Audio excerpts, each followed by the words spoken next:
So recently, a new study came out looking at couples from 50 different countries to try to answer the question, who's better off, couples who met offline or online? Unfortunately, I've got some bad news for couples who met on dating apps. But don't worry, I'm going to break down exactly why researchers think this might be and how to offset the risks if you are dating online. Let's get right into it.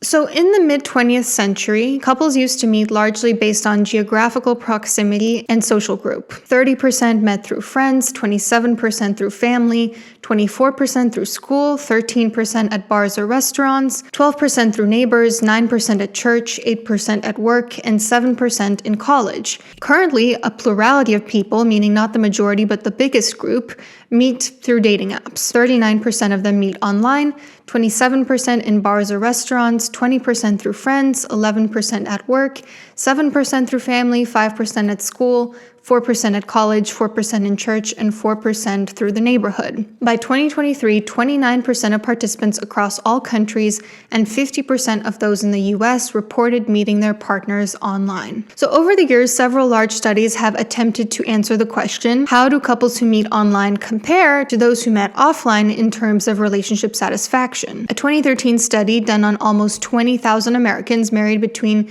2005 and 2012 found that those who met on dating websites were less likely to divorce and had increased marital satisfaction. But more recent studies have started to challenge that notion. In between 2020 and 2024, there were a series of large studies that found no significant difference between the groups. And starting in 2024, studies have started to show the opposite, that couples who met online were less satisfied. Now, these previous, somewhat older studies that I'm talking about, they focused on what is called a weird population, which is not representative of the general population.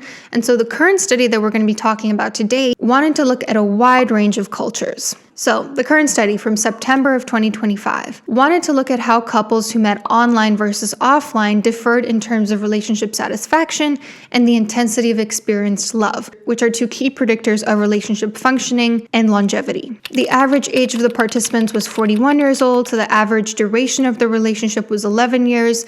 81% of participants met offline. Before 2010, that was 16% of them, and after 2010, it was 21% of them that met online. Of the sample, 67% were married, 19% were cohabitating, and 13% were non-cohabitating. 82% of them were straight. So unfortunately, the findings aren't looking too good for these dating apps. Those who met on dating apps experienced decreased levels of marital satisfaction. They also experienced love less intensely than those who met in person. The effect sizes ranged from small to medium, but persisted even after controlling for key demographic factors, and the effect for commitment was moderate in size. There was no significant difference based on gender or age. Surprisingly, those in rural versus urban areas were just as likely to meet online. This surprised the researchers because they expected those who lived in rural settings to rely more on dating apps since there's not as much of a pool of people to date, and those who had low socioeconomic status were more likely to meet online. Now, I'm going to explain exactly why the researchers and myself think this might be the case. What is it about looking for love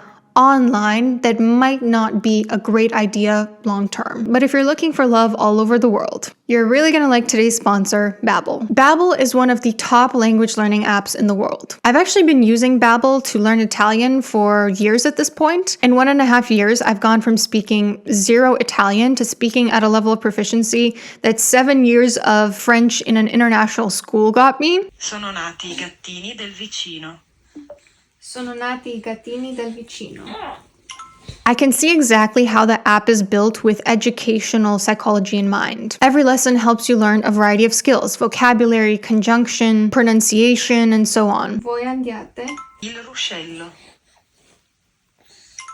So here you see it's telling you different grammar rules, but you have to actually fill in the blanks, so you have to actually read it and pay attention, which other apps don't do, because in other apps I would definitely just skip over this. At the end of a topic, there's a review chapter, and every day you also get a recap of different things that you've learned up until that point, and you get to choose how you want to be quizzed on it. Do you want to do a multiple choice question? Do you want to write it? Do you want to do it orally? Even the sound that the app uses, like the little click sound when you get something right, there's something so rewarding rewarding about it. I can't really describe it, but it just kind of motivates you to keep going. And when you practice every day, Babbel gives you a learning streak, which also motivates you to learn every day. Plus, if there's one day in which you happen to not go into Babbel, they save your streak, so it doesn't feel all or nothing if you miss a day. There are truly so many reasons to learn a new language.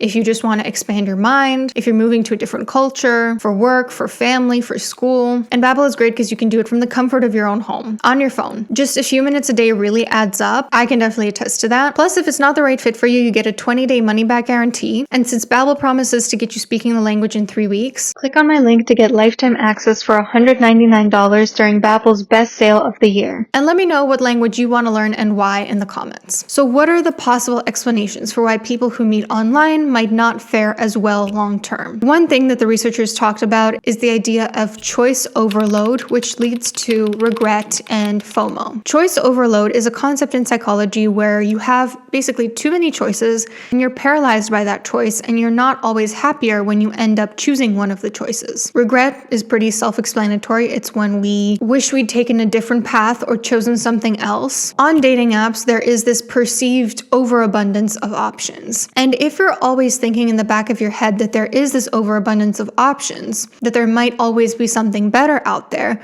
that could set you up for failure in your relationship. First of all, it makes it harder to commit. It also makes you rely more on things like attractiveness over actual compatibility. But even once you commit, you might feel regret about settling down when you think that there are still better options out there, lots of options to choose from. Even though in reality, the vast majority of those options are either not interested in you, we're never going to match with you. Even if they are going to match with you, are not necessarily going to be a good match, not going to be compatible with you. Not as ideal as they're making themselves out to be on this, very chiseled profile. So in reality, you don't actually have that many options. You just have the perception that you do. The researchers also touched on how a lot of people go into dating apps not so much looking for the right match, but rather in order to compare different options. And I think that's a very objectifying way to go about trying to find your person. People aren't like an item that you can go around online shopping for. They're human beings. Treating human beings like a commodification is a surefire way to ruin the relationship. The researchers also talked about something they called algorithmic game playing,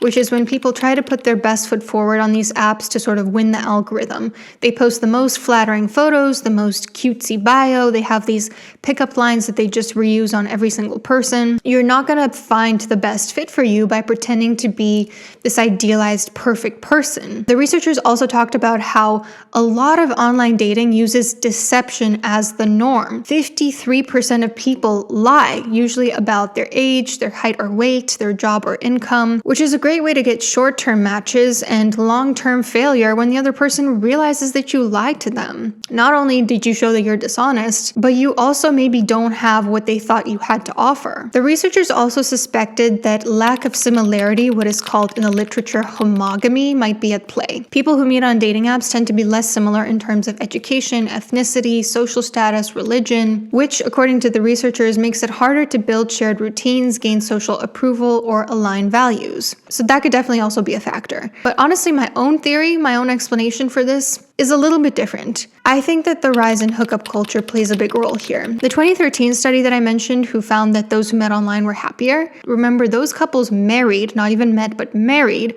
between 2005 and 2012, which means that they were probably using very early forms of online dating like OkCupid, which were specifically for more like middle-aged or older people looking for long-term love or marriage. The more modern dating apps, particularly young people, but increasingly older people as well, use looking for something casual. So for those who met on dating apps, even if they end up getting into long-term relationships, I wonder if there might be a selection bias there, that maybe there are people who tend to want to play the field and are not as likely to be happy in a committed relationship. This ties into the next point, which is maybe it's something about the characteristics of people who use dating apps. I'm sorry that my cat keeps meowing. Every day he tries to convince me to feed him earlier and earlier. The researchers even touched on this being a limitation of their study, but there might be some confounding variable that wasn't accounted for in the research, like Maybe those who try to seek love online have a particular personality or a particular attachment style or a particular type of self-esteem. So maybe it's not anything about the dating apps themselves, but rather the types of people who are more likely to use the dating apps. But if you're hearing this and you're feeling discouraged, either because you're looking for love on the dating apps or because you met your current partner on the apps, I wouldn't worry too much about it. Studies show us statistically significant trends between groups, but that doesn't mean it's going to apply to every single person or every single couple.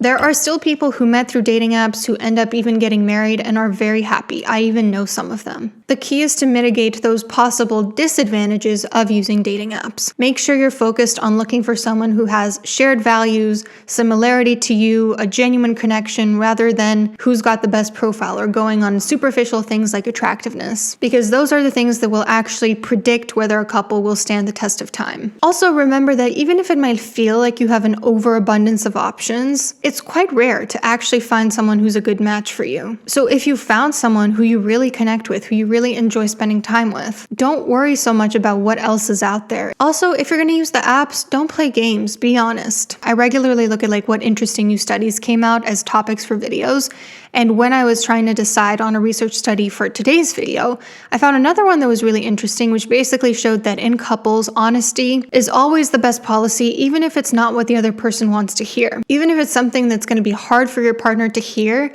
ultimately it is important to be honest with them about that. So don't lie, especially not about stupid things that they're going to find out, like your height or your income. Show up as yourself so that the other person actually has an opportunity to get to know you. At the end of the day though, if studies like this make you want to give up on the apps, I don't blame you. To be honest, I'm pretty happy that my husband and I met organically through friends rather than online. And if you're on the fence about dating apps, this might be the push you need to instead go try finding someone out in the world the old-fashioned way. Best of luck, don't forget to check out Babbel, and see you soon.